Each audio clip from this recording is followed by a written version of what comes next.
acho que eu quero agradecer o convite, em primeiro lugar, ao PCdoB, para fazer parte dessa data comemorativa do partido, da sua existência, e participar de um seminário tão importante para nós, aqui do estado do Paraná, de Curitiba, de todas as cidades, e agradecer a Elza, a quem, aliás, Elza, temos que lembrar já, desde já, que daqui a 2 dias teremos uma grande concentração no Brasil inteiro, conduzida pelas mulheres, pelas organizações de mulheres do Brasil todo, é, que é um ato de questionamento e de exigência que este governo se retire da cena política do nosso país.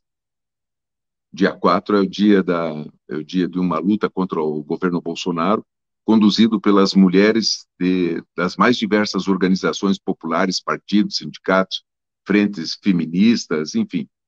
E nós estaremos dando todo o apoio. Eu vou dividir a minha fala em dois momentos, né? Apenas didaticamente, porque elas não são possíveis de serem divididas, né?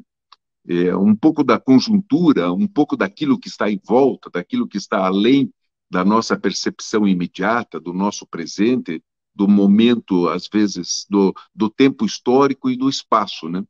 Que é olhar um pouco o que foi a década de 80 no Brasil.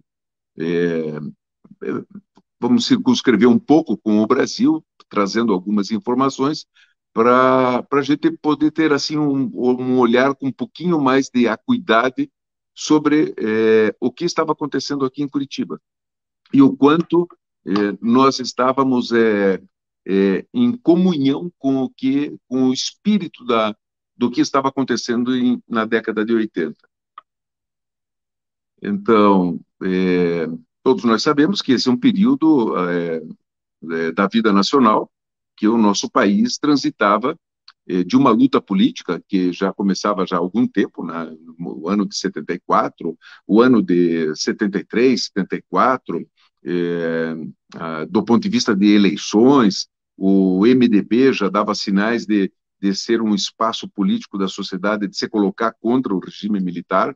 78, isto se aprofunda, movimento estudantil desde a década de 70, desde 77, 78 e continua até o começo da década de 80 muito forte, exigindo liberdades democráticas, luta pela anistia no Brasil. Então tinha todo um momento de efervescência cultural que mobilizou os artistas, os diretores de teatro, o teatro de rua, a experiência do teatro de oficina de São Paulo, a música popular brasileira, que teve um papel muito forte na final da década de 60, começo da década de 70. Esses artistas se expressam e têm uma influência muito grande sobre a juventude universitária, a juventude secundarista, neste período de final da década de 70 e começo da década de 80, que é um período de muita luta política e de muita luta cultural na sociedade brasileira. Isso em todos os campos, né? Do ponto de vista político, os partidos estavam, um momento em que é criado o PT, é um momento onde que grandes greves acontecem, lutas pela liberdade, enfrentamento contra a ditadura militar, contra aquilo que na época eram as milícias da extrema-direita conduzindo atos de agressão às liberdades, sequestrando pessoas, colocando bombas, enfim, havia uma luta política muito densa e muito intensa no Brasil, do ponto de vista das concepções da perspectiva de desenvolvimento econômico da nação, porque se pensava também, os jovens eram chamados a pensar como que o Brasil pode se desenvolver, né? As teorias de Celso Furtado, que do final da década de 50, década de 60, perspectiva da reforma agrária, desenvolvimento econômico do Brasil, enfim, aperfeiçoamento das suas estruturas democráticas, tudo isso estava num processo de discussão intensa é, no nosso país. E, junto com isso, uma luta central, que era a luta para a redemocratização do país, a conquista e a consolidação de liberdades democráticas, tais quais nós conhecemos, né, instituídas pelas classes dominantes no nosso país, mas que oferecem um espaço público para a luta política dos trabalhadores, das trabalhadoras, da juventude, do campo, com capacidade de poder se organizar e desenvolver suas próprias lutas do ponto de vista da conquista de espaços públicos democráticos no nosso território, no nosso país. E este movimento significou um grande avanço, um grande avanço. Todos nós sabemos disso, somos filhos disso, né? A minha juventude é parte disso, não como secundarista, mas, sobretudo, quando eu entrei na universidade, então, em 76, a, a geração de outras pessoas conhecidas aqui da cidade de Curitiba. Vocês têm uma pessoa que participou intensamente desse processo, que é o nosso querido Zequinha, que conhece essa história porque viveu essa história toda, desde os tempos da repressão até e passando por esse processo de redemocratização. Figuras como que depois foram importantes para o MDB aqui em Curitiba, no estado do Paraná, como o Maurício Frutti, o Roberto Requião, uma geração anterior que foi desdobrar e conseguir se constituir enquanto possibilidade de alguma direção política na década de 80, aqui na nossa cidade. Então, o Brasil sai do final da década de 70 e entra na década de 80 com um grande avanço do movimento popular democrático em todos os setores da vida nacional. Da juventude, da igreja, é nesse momento que se afirmam as teses fantásticas, né, da concepção religiosa, da teologia da libertação, do engajamento da militância cristã, no sentido de ter uma opção em relação aos oprimidos, aqueles que mais sofrem, aqueles que têm a vida mais vulnerável, e a sua emancipação também política, para que a sua voz, a voz dos oprimidos, tenha um espaço público e interfira na vida futura, na vida da nação, e muda a sua realidade. Então, nós temos já vou entrar aqui falando um pouco dos exemplos dessa militância católica, desse setor da igreja, aqui na nossa cidade. Mas aconteceu no Brasil inteiro e na América Latina como um todo. Então, a década de 80 significou este momento, né, de afirmação de princípios democráticos, uma luta muito forte contra o regime militar, no seu início com muito medo, com muita preocupação sobre a vida de vários militantes, porque os exemplos da reação da extrema-direita eram ferozes, com explosão de bombas, e enfim, sequestros de companheiros, de amigos, e enfim, aquela repressão toda que nós conhecemos no período da ditadura militar ainda tinha determinada força. Mas o movimento popular e o movimento das ruas foi num crescente tão grande, tão forte, que nós conseguimos, além de restaurar as liberdades democráticas, as liberdades partidárias, o fim da censura, a possibilidade de organização sindical, a possibilidade da organização das associações de moradores, independentemente do Estado, os partidos políticos, a anistia e as eleições diretas para governador e para prefeito, e depois a nossa Constituinte em 88, que, de certa maneira, fecha um ciclo de grandes lutas populares que se consolida numa Constituição que nós temos até agora, e que consigna os direitos. Então, esse era um momento de muita experiência cultural, muito ativismo por parte da juventude e, e da arte no nosso país, né? A música popular brasileira, o teatro, tiveram uma participação imensa na transformação da sociedade neste período. E estava tudo em discussão, né? Tudo em discussão. A arte de vanguarda no meio desse processo, a experiência na música popular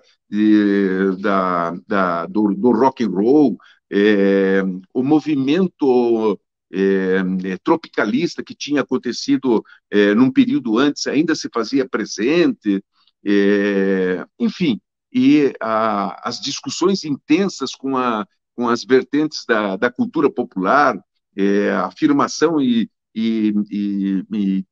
possibilidade de ter acesso ao samba, expressão cultural típica brasileira e genuína, dos morros do Rio de Janeiro e também que tiveram influência também de Salvador, da Bahia. Enfim, nós vivíamos um intenso e rico movimento cultural, movimento estético, do ponto de vista, a política tinha uma estética, tinha opções estéticas, né?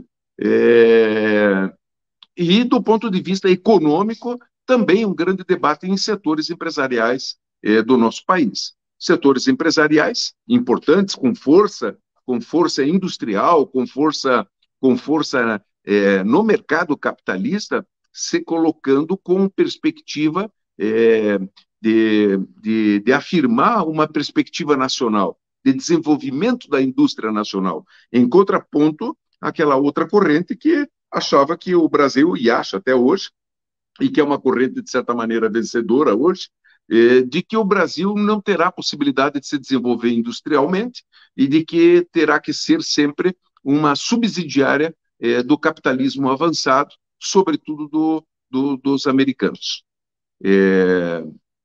Infelizmente, a mim me parece que esse debate sobre o desenvolvimento, os partidos populares não, continuam com essa perspectiva, mas eu digo, no setor empresarial, na indústria, no grande comércio brasileiro, as figuras que deveriam também pensar no Brasil enquanto nação, enquanto um país, enquanto um povo, esse debate praticamente não existe mais, ele não tem ressonância pública mais, né? Naquela época tinha. Enfim, é neste momento, no final da década de 90, aliás, de 70, e no período no começo da década de 80, que aqui em Curitiba acontecem as primeiras associações de moradores da nossa cidade. E é importante a gente perceber que o surgimento da luta popular pela luta de moradia ela está intimamente ligada com este período, com esta vida nacional. E a classe política mais avançada do ponto de vista de concepções teóricas, do ponto de vista de concepções de sociedade mais democrática, esteve intimamente ligada com o movimento popular. Tem 3 ou 4 associações de moradores que são ícones do movimento popular de moradia no começo da década de 80 aqui na nossa cidade. A Vila Formosa, aqui na região do Portão, é, é, a, do, a do Isaías, a Vila Nossa Senhora da Luz, e tem a Vila Maria também. Essas três vilas, né, elas desenvolveram, no primeiro período, uma luta nas comunidades contra a opressão por parte do poder público municipal, no sentido de eram os fiscais, não tinha guarda municipal nesta época, então os fiscais da prefeitura viviam fazendo pressão para não permitir rabicho de luz, para não permitir rabicho de água, para deixar as populações que estavam em áreas ainda não demarcadas publicamente, ou eram áreas privadas que tinham algum questionamento jurídico, mas que estavam já com uma ocupação de alguns anos. Então, a pressão da prefeitura era, além de não reconhecer a existência, de não desenvolver nenhuma política pública para aquelas comunidades, na região, praticamente aqui na região sul da nossa cidade, é, exercia um poder cotidiano de pressão por parte dos fiscais aqui na nossa cidade. Então, vocês vejam, isso está acontecendo enquanto que está tendo um movimento, esse período do começo, do final da década do ano de 80 até 83, até 84, é um período que, das grandes mobilizações nacionais, nós vamos assistir ainda alguma coisa de grandes greves metalúrgicas, que teve o seu apogeu em 79 e 80. Nós vamos assistir a alguma coisa de grandes mobilizações ainda de estudantes no Brasil, movimento estudantil, reconstrução da UNE e algumas lutas. E vamos assistir, de 84, 85 em diante, um grande movimento de greves e de luta por melhores salários, por causa da grande inflação que estava conduzindo a economia brasileira, pela elite, por parte de bancários e outras categorias de serviço público no nosso país. Neste período de 84 a 85, os metalúrgicos saem de cena do ponto de vista de movimento organizado, com grandes greves no Brasil. Então, se afirmam aí o setor de serviços, né, capitaneados pelos bancários e pela CNTE, professores, no Brasil inteiro. E também pelos professores universitários, com a consolidação da ANDES, o Sindicato Nacional dos Professores Universitários no Brasil inteiro. É neste período que surgem as lutas do movimento popular, dos trabalhadores e trabalhadoras da periferia aqui de Curitiba, que constituem associações, que lutam contra o direito de poder morar, tá? É uma luta, então, pelo direito de morar, e essa organização tem um papel importante dessas três organizações, porque essas lideranças, por exemplo, no caso do Jairo, que eu conheço bem, é uma liderança que veio já lá de Francisco Beltrão, da década de 50, e que, expulso da terra, participou de lutas políticas lá na década de 50, veio morar na periferia de Curitiba, constituiu família e com a sua liderança política própria, acabou procurando. Veja, naquela época existia apenas o MDB, estávamos em transição da reforma política, existia apenas o MDB e o PFL. Não era o PFL, era o antigo partido do PFL, a Arena. Né? E as lideranças políticas que existiam estavam dentro desses partidos. E o Jairo Graminho, com mais o Manuel Isaías e mais o Pelosi, foram buscar apoios para, enfim, para consolidar essa luta aqui contra a prefeitura. Vamos lembrar de quem foi prefeito nesta época, nesse período em 82 o Richa se elege, agora já estamos entrando para esse período mais próximo aqui em 82, vitória do movimento popular, no Paraná, o MDB consegue eleger o seu governador, né? Elege o José Richa. Junto com o MDB do José Richa, nós tínhamos diferentes matizes de prática política e de percepções políticas na vida social do nosso Estado, na vida política do nosso Estado. Aqueles mais avançados, mais tendentes à esquerda, tinham uma militância católica, no caso Euclides Scalco e outros que já vieram de outras lutas também no interior do Estado, e aqueles que são mais do espaço urbano, como Roberto Riquelme, que era deputado, e o Richa tem que escolher o prefeito, porque a eleição de prefeito, a última eleição de prefeito tinha sido em 1950, com o Ney Braga, quando se elegeu o prefeito depois do fim do Estado Novo, no nosso país. E o José Richa escolheu o Maurício Fruit, um político daqui da nossa cidade, que tinha uma vida popular, né, comprometida também com a vida do povo da cidade de Curitiba, ajudou a consolidar a perspectiva democrática do MDB, fez uma boa votação para deputado federal no Paraná inteiro, e foi prefeito da cidade. E organizou o trabalho. Bom, mas o Jairo Graminho, já estou fazendo uma outra parte da história, mas o Jairo Graminho, essas três associações foram recorrer para ajuda política. E encontraram nesse período, que ainda não era deputado, nesse período, encontraram lá o grupo lá ligado ao escritório lá do advogado do Roberto Riquel, que era um advogado, militante político do MDB, do Idésio Passos, que também era advogado, do Relações com Euclides Scal, e nesse sentido, foi assim que foi formada uma relação entre alguns dirigentes partidários, políticos, nesse período, e com a luta do movimento popular de luta pela moradia na cidade de Curitiba.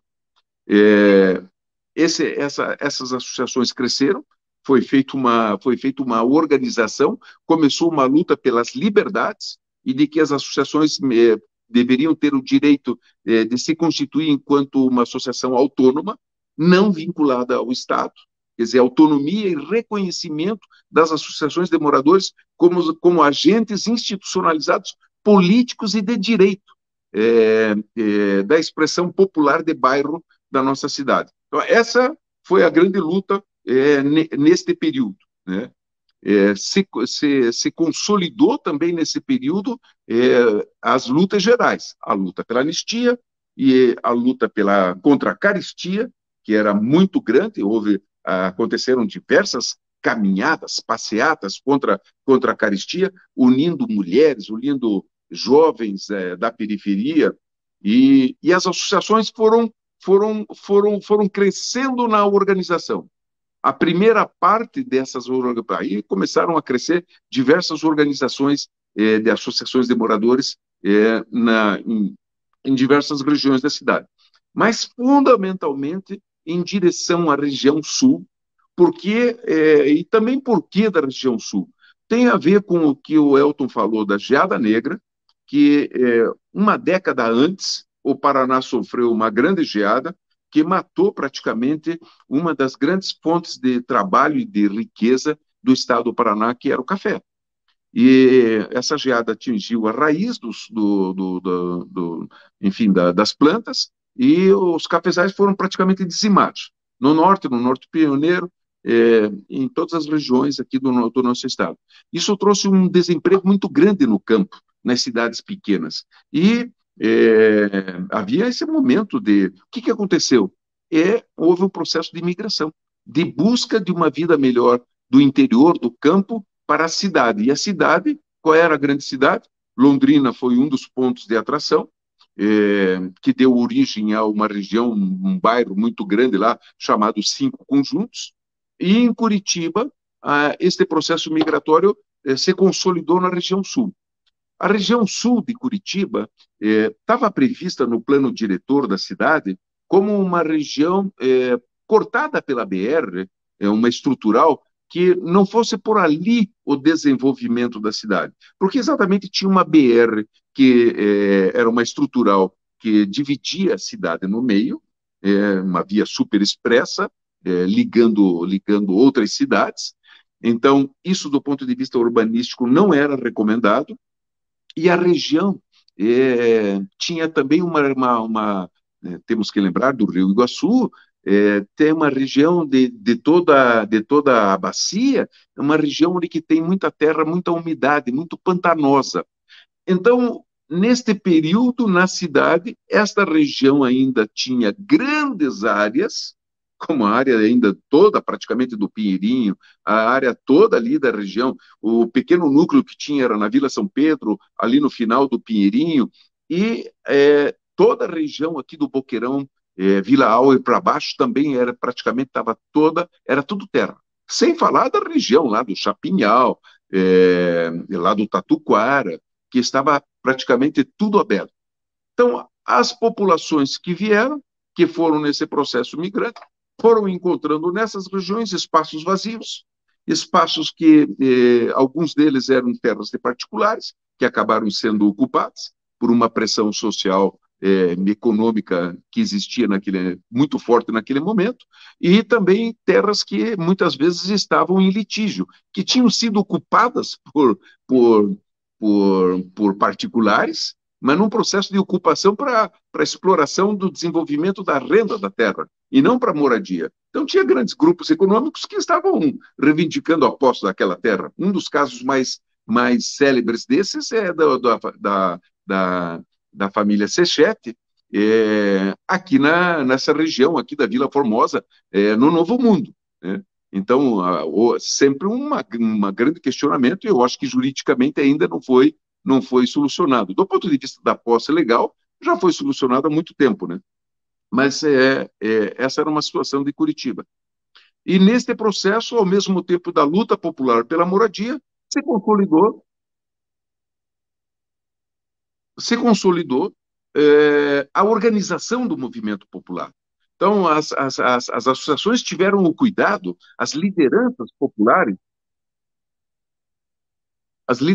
populares foram se organizando, foram aumentando a sua consciência a respeito dos problemas locais, dos problemas da vida concreta, moradia, creche, abastecimento, luta pela água, luta pela luz, e, ao mesmo tempo, percebendo a importância de ter organizações permanentes, para que o movimento não fosse apenas aquele movimento da luta imediata daquele dia do presente, mas de que precisava ter uma força popular organizada que desse continuidade a esse processo de luta para a transformação da sociedade.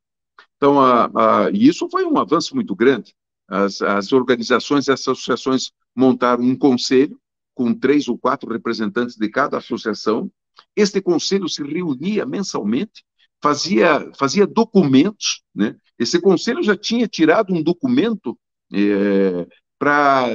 das necessidades que existiam em Curitiba quando o governador José Richa pleiteou e foi disputar a sua eleição.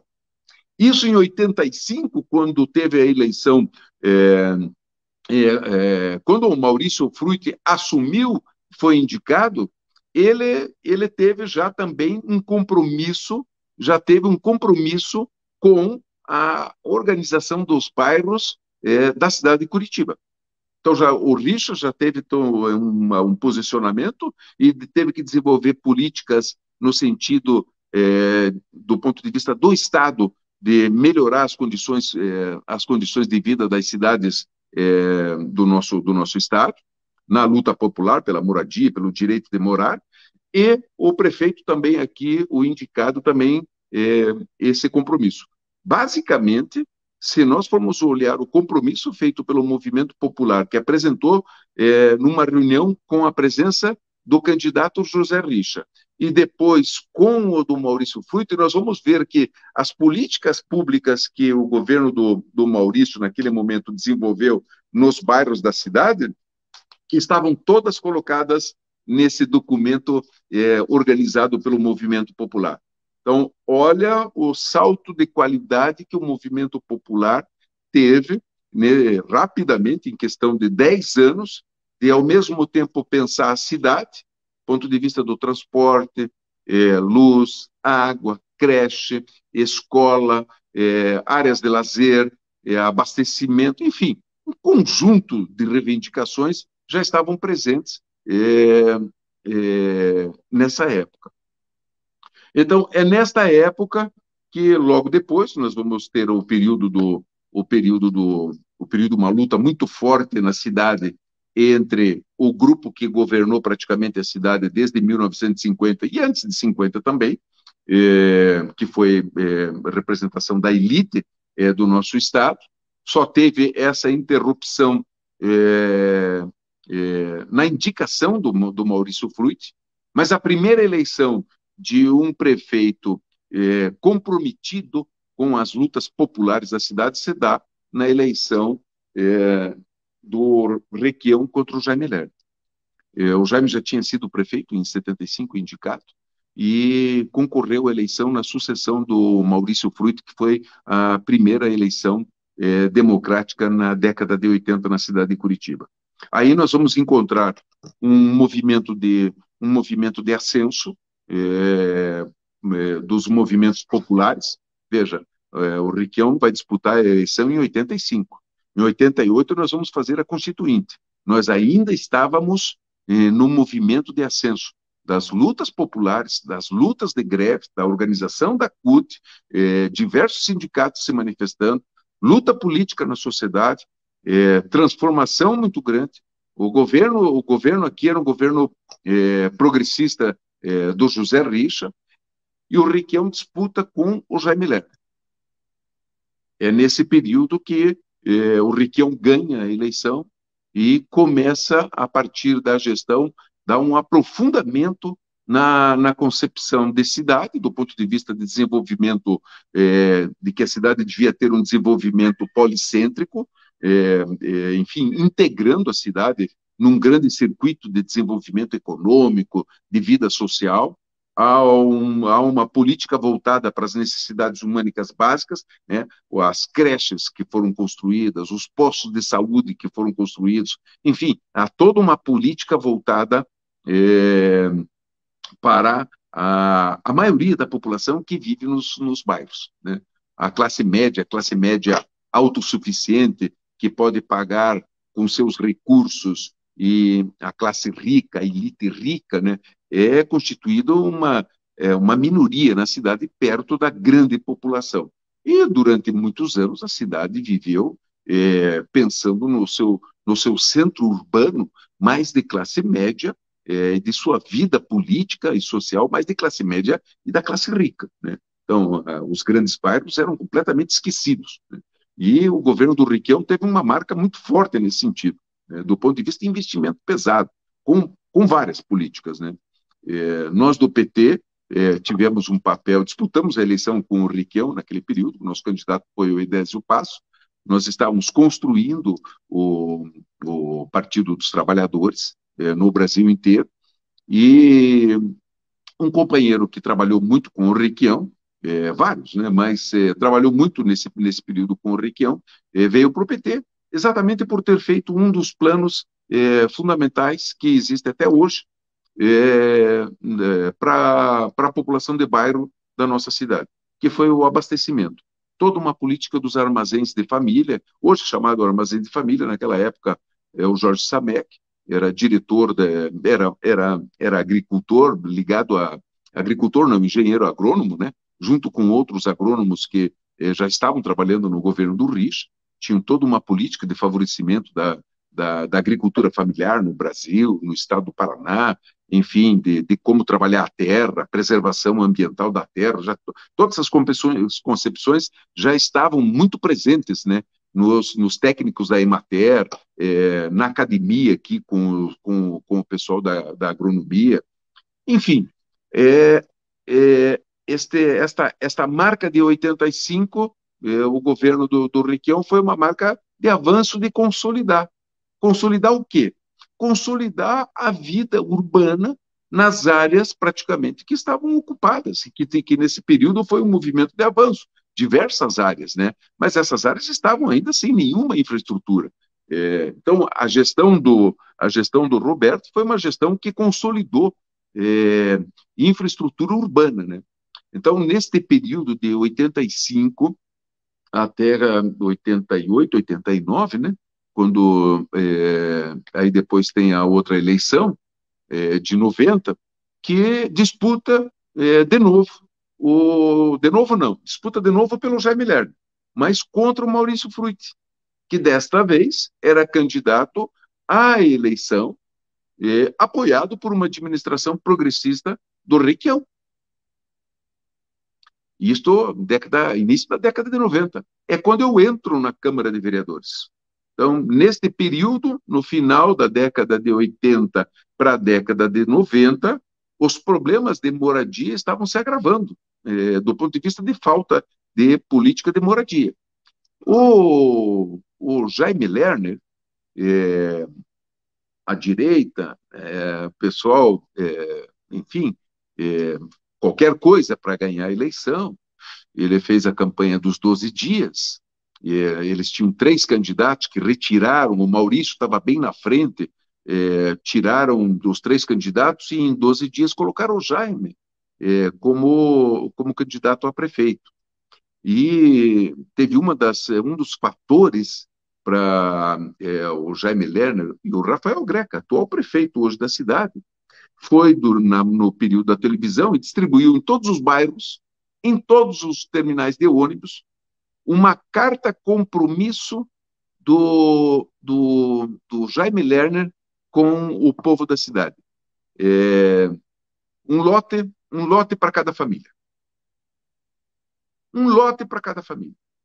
Então, nessa carta, além de regularizar, estava prometendo um lote para cada família. Então, veja o quanto que a demanda social, porque essa demanda política de lá do bairro, lá da Vila Nossa Senhora da Luz, lá do terminal de cargas, enfim, da região da 23 de agosto, da região do Chapinhal, dali do Boqueirão, do Alto Boqueirão, quanto que essa reivindicação era tão forte que se expressou politicamente numa eleição muito disputada entre o Maurício Fruto e o Jaime Lerner, onde que o candidato da direita assumiu a bandeira popular de moradia para tentar ganhar a eleição. Uma fake news, é claro, né?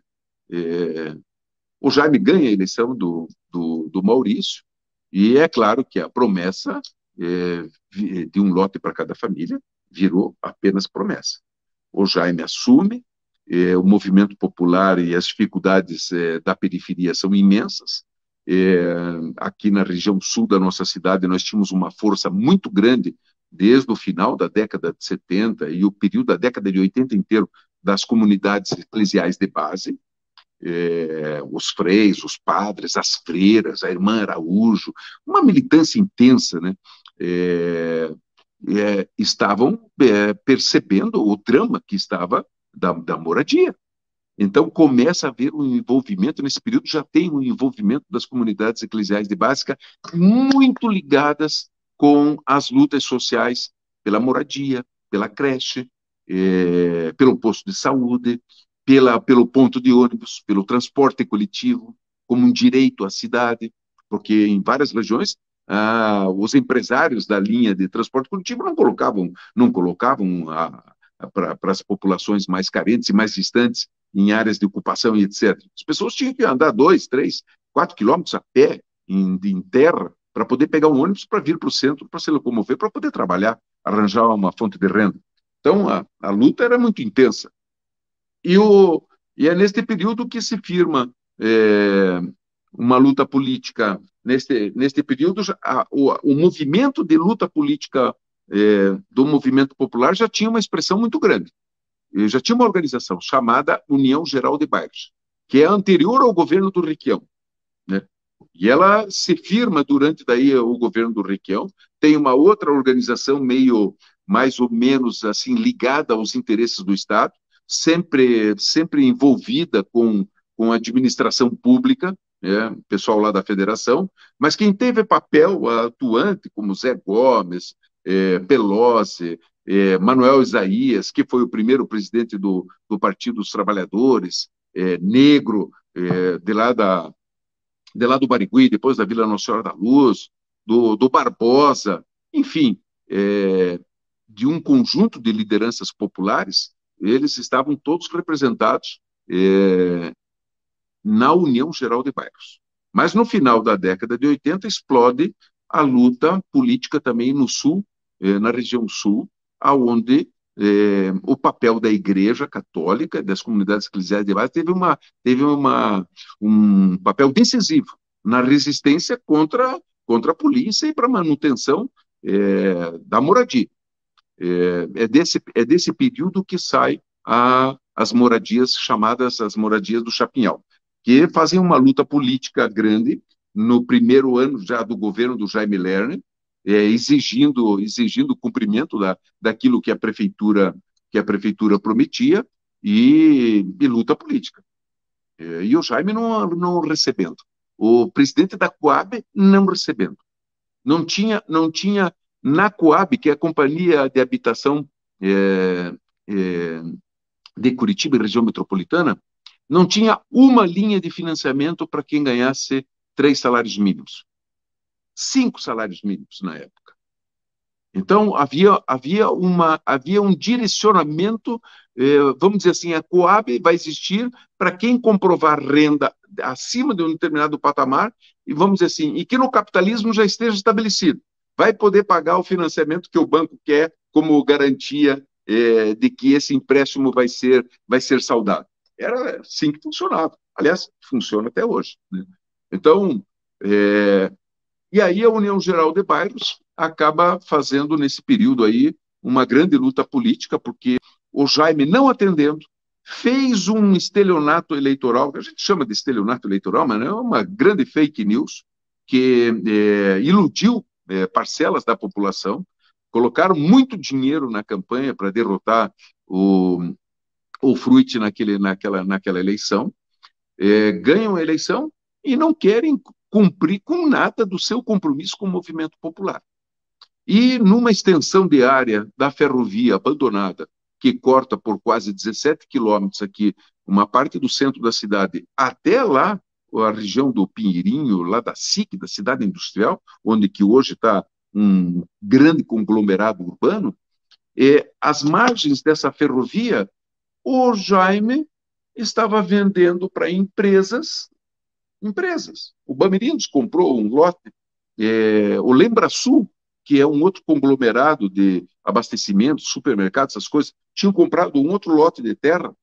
O Jaime estava vendendo para que essas empresas, ao longo da ferrovia de 17 quilômetros, construíssem predinhos, estrutura vertical, mais ou menos como o Maluf fez em São Paulo, para política habitacional de baixa renda dos seus funcionários. Não era para a Coab, era para os funcionários da Lembrasul, para os funcionários do Bamerindos.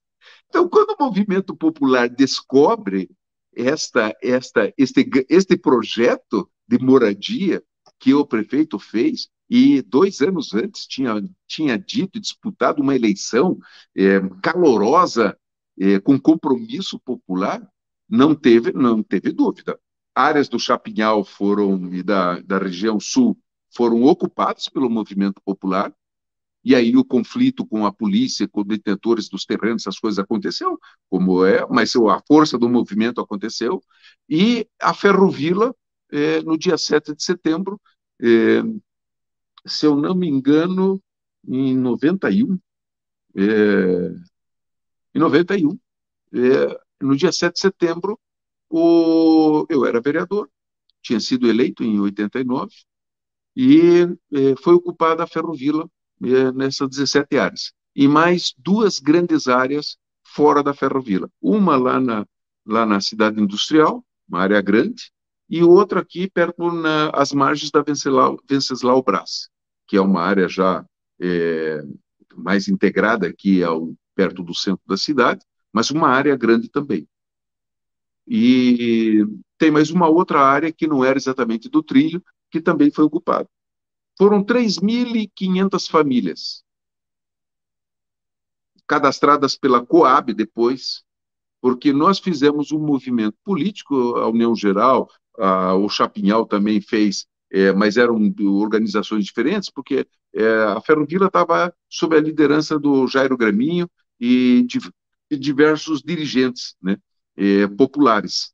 E nós estávamos, enfim, pela primeira vez participei de movimento popular de luta pela moradia, acompanhando mais de perto mesmo, porque era vereador, porque até então, antes eu tinha uma vida muito mais sindical e muito mais ligadas às questões da educação, questões da cultura, mesmo trabalhando na área sindical, ajudei a fundar a CUT aqui no estado do Paraná, fui dirigente da primeira gestão da CUT, então, e isso trouxe um desafio do ponto de vista de compreensão da vida, não apenas do lado sindical, mercado de trabalho, aquisição de melhorias salariais, mas como a vida se desenvolve e as lutas políticas que tem na sociedade. de uma mulher que mora lá no final do Pinheirinho, do seu problema com a sua filha, do problema da criança, da falta de posto de saúde, isso abriu minha cabeça, né? Então, eu acabei me envolvendo de corpo e alma para ajudar essa grande ocupação que teve chamada Ferrovila, e que desenvolveu uma luta política de 2, 3 anos para se consolidar, para conseguir água, para conseguir luz, e que terminou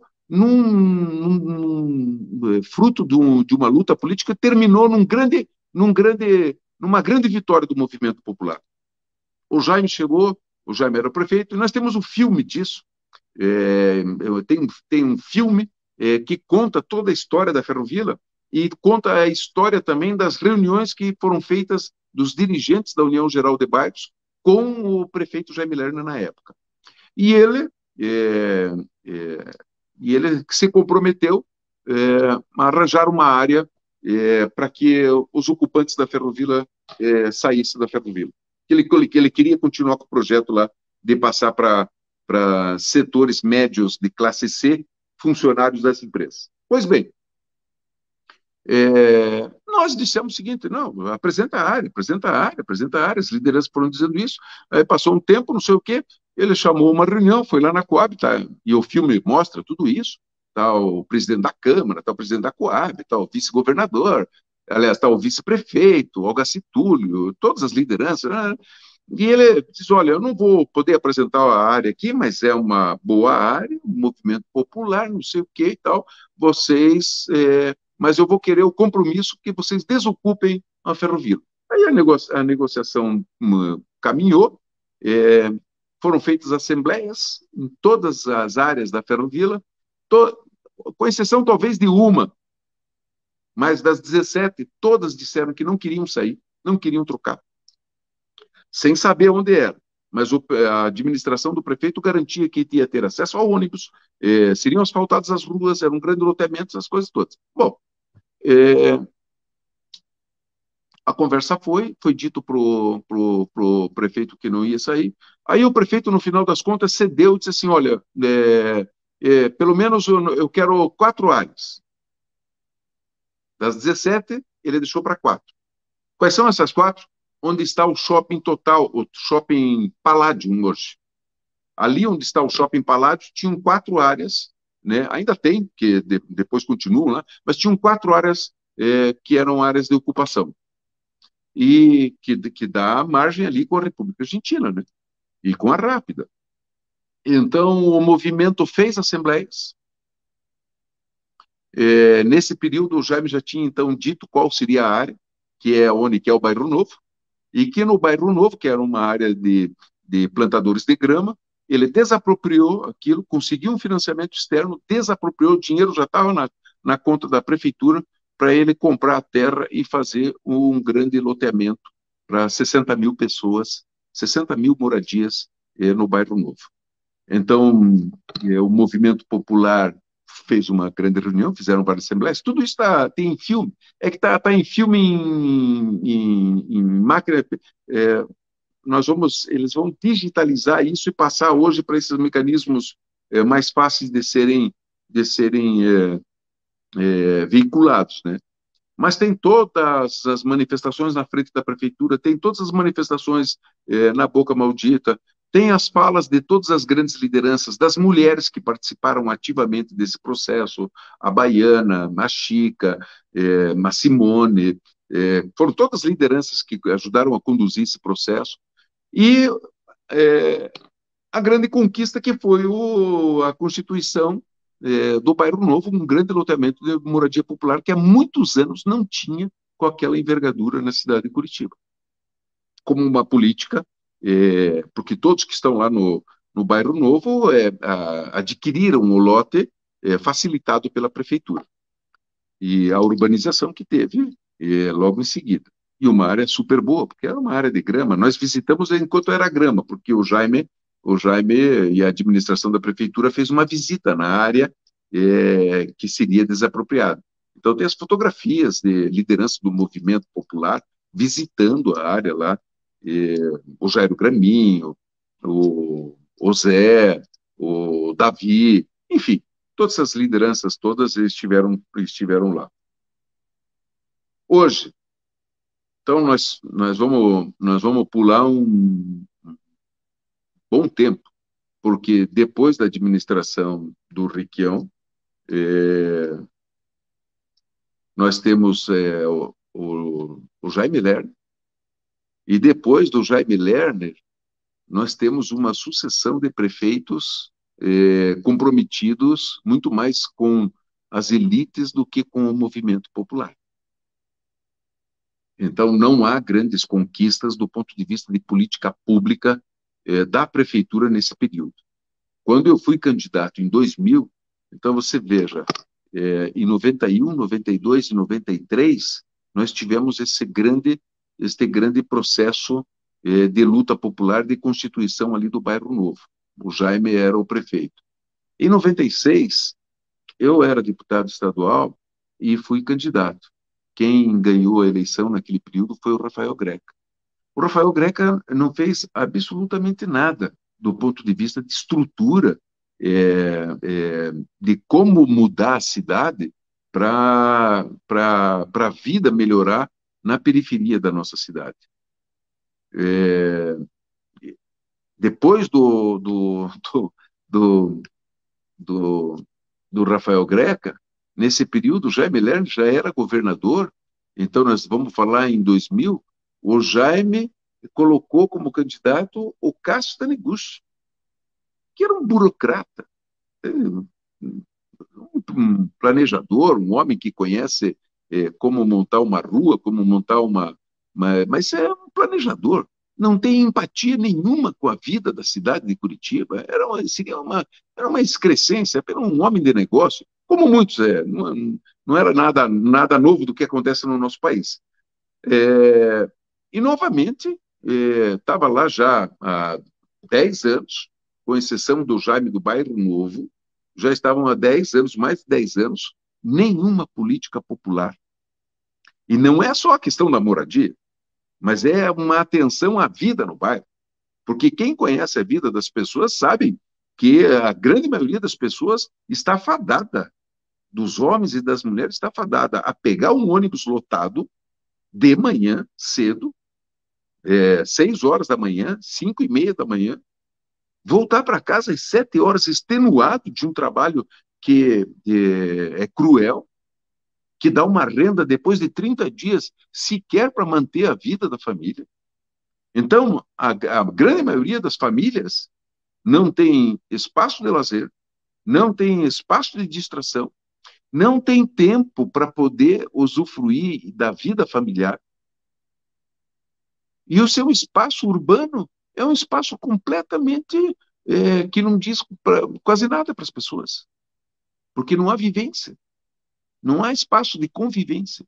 Então, já em 2000, a política da Coab continuava a mesma coisa, não tinha verbas no orçamento para a Coab, para nada. O movimento popular e o movimento de luta política na cidade, eu acho que intuiu essas questões todas que estavam acontecendo, o abandono da vida das pessoas, um gerenciamento da cidade do ponto de vista empresarial, e o Cássio acho que representava esse gerenciamento empresarial, apenas negócios, apenas, sabe, a cidade enquanto acumulação de riqueza. Acho que a cidade intuiu isso e depositou na minha candidatura uma força política para tentar transformar esse movimento da cidade. Foi uma eleição super intensa, a cidade se levantou, veio junto conosco, foi uma vitória política, porque eu sou do PT, mas estive sempre acompanhado dos companheiros do PCdoB, das forças políticas de esquerda da nossa cidade, das forças políticas comprometidas com um processo mínimo de civilização, apontando para mais democracia, né?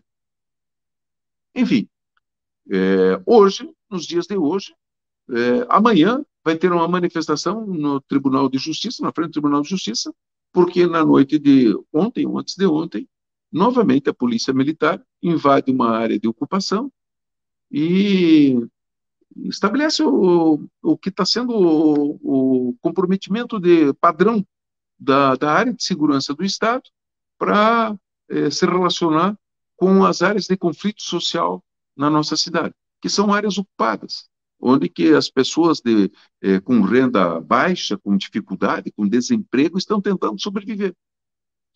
E a polícia militar os encara e é educada e é formada ao olhar esta população como uma população descartável, como seres humanos que não são humanos, que podem ser descartados a qualquer momento.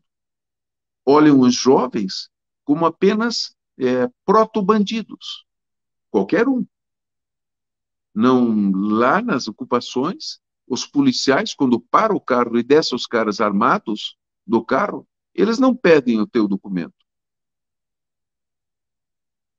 Aqui no centro, no Bacaxiri, no Juvevê, onde eu moro, na rua eles se separarem, eu acho que eles vão pedir o documento. Agora lá, eles já chegam batendo nas pessoas. Então, há uma violência, uma violência cotidiana por parte do aparelho de Estado, que deveria ter uma outra compreensão e um outro papel, a área de segurança, uma outra política, no sentido de garantir com que a vida seja menos conflituosa do próprio ser humano com o ser humano, e das contradições sociais que a gente tem, que trazem muita dor para todo mundo, né? Nós sabemos disso, o que o capitalismo está fazendo com a vida humana nesse planeta. Então, hoje o problema ressurge depois de um período que o governo Lula governou olhando para este lado, porque se em Curitiba foram um pouco desses movimentos que eu assim rapidamente trouxe, né? Então, só para falar, figuras políticas importantes da cidade tiveram muito compromisso com essa área. Eu já falei do Requião, já falei do Maurício Fruit, mas teve vereadores, o Samek, Silvio Miranda, o Rosinha, as lideranças praticamente todas do PT. Algumas foram formadas umbilicalmente com esse movimento, quando o movimento estava em ascenso, é, é, enfim, e de vários partidos. Isso formou uma geração. E no governo federal, quando Lula assume a presidência da República, um dos grandes programas do governo foi enfrentar o problema da moradia e da submoradia e da regulamentação de áreas. Curitiba tem perto de 40% das áreas da região sul não tem título de propriedade. Há uma insegurança jurídica, né? Isso já poderia ser resolvido, é, já está consolidado há mais de 20 anos, 30 anos. Então, nós já poderíamos ter avançado desse ponto de vista. Mas, enfim, a falta de vontade política dos governantes, o seu descompromisso com a vida popular é muito grande no nosso país. Mas o Lula, eu estava comentando que teve um período que... Daiane, Então, o governo do Lula fez um grande programa que todos vocês conhecem, que é o Minha Casa Minha Vida. Eu acho que tem erros de concepção no programa, porque é um programa baseado numa estrutura da Caixa Econômica e numa estrutura empresarial, em que pese que tem um benefício concreto de levar a casa com preços, e foram feitas aí 3 milhões, 4 milhões de moradias no Brasil inteiro.